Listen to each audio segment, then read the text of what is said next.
지난 한 주간의 연예 소식을 돌아보는 위클리 연예 뉴스 베스트 7입니다. 원더걸스가 미국 빌보드닷컴의 매시업 먼데이즈에 선정됐습니다. 이 코너는 신인 가수의 음악성을 집중 분석하는 인기 코너로 한국 가수로는 최초로 원더걸스가 선정되는 영광을 안았습니다. 이어 가수 김현중 씨의 첫 번째 미니 앨범은 일본 오리콘 차트 주간 랭킹 수입 앨범 판매 부분 1위를 차지했습니다. 또 전회 매진으로 일본 전국 콘서트 투어를 성황리에 마친 FT 아일랜드는 대만의 5개 음악 차트에서 1위를 기록하면서 한국 가수의 저력을 보여줬습니다. K-팝 한류 열풍이 유럽에 불어닥친 가운데 미국에서도 그 열풍이 이어지고 있습니다. 현지 시각으로 지난 6일 LA의 할리우드와 뉴욕의 센트럴파크에서 K-팝 콘서트를 열어달라고 요구하면서 소녀시대, 슈퍼주니어 등의 노래에 맞춰서 단체로 춤을 추는 플래시몹을 선보였습니다.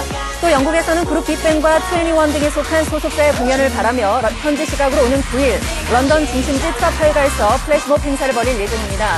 이 같은 인기에 힘입어서 그룹 비스트, 포미닛 등도 오는 11월 런던에서 콘서트를 열 예정이라고 합니다. 그룹 샵 출신의 연기자 서지영 씨가 결혼설에 휩싸였습니다. 지난 4일 일부 매체는 서지영 씨가 1년 가까이 교제해온 5살 연상의 회사원 남자친구와 올가을 결혼할 예정이라고 보도했는데요.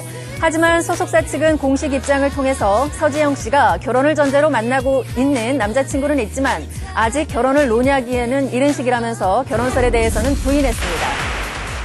2018 동계올림픽 개최지로 강원도 평창군이 선정됐습니다. 그 뒤에는 김연아 선수를 비롯한 유치위원단 홍보대사들의 활약이 컸는데요. 김연아 선수는 지난 5월 스위스 로잔 브리핑을 시작으로 남아공 더반에서 열린 마지막 총회에서도 IOC 위원들을 상대로 평창의 비전을 설득력 있게 제시했습니다. 유치가 확정된 이후에는 뜨거운 눈물로 기쁨을 대신하기도 했는데요. 하지만 유치 활동의 부담감과 과로 누적으로 인한 건강 악화로 지난 8일에 열린 귀국 환영 행사에는 참석하지 못했습니다.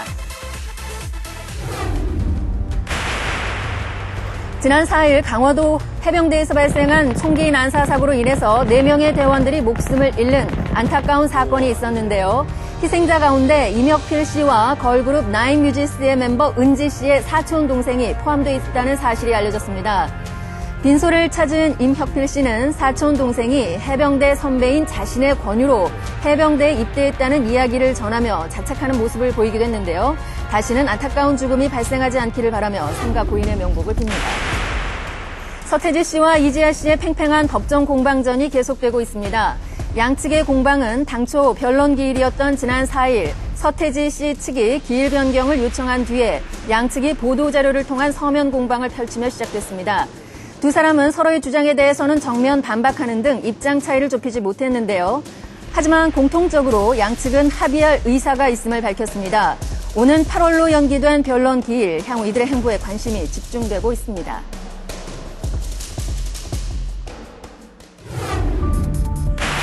지난 5월 사망한 배우 박주아 씨의 유족들이 의료사고로 인한 사망을 주장하며 병원장과 의료진을 상대로 지난 4일 서울중앙지검에 고발장을 냈습니다. 이 같은 주장에 대해서 병원 측은 같은 날 보도자료를 통해서 의료 과실은 없었다고 반박했는데요. 이번 사건을 배당받은 서울중앙지검 형사 2부는 지난 6일 사건 수사에 착수한 것으로 알려졌습니다. 내용이 다른 2장의 사망 진단서와 2차 응급수술 문제 그리고 중환자실 호흡기 이탈 문제 등 논란이 되고 있는 양측의 쟁점들을 잠시 후에 자세하게 전해드리겠습니다.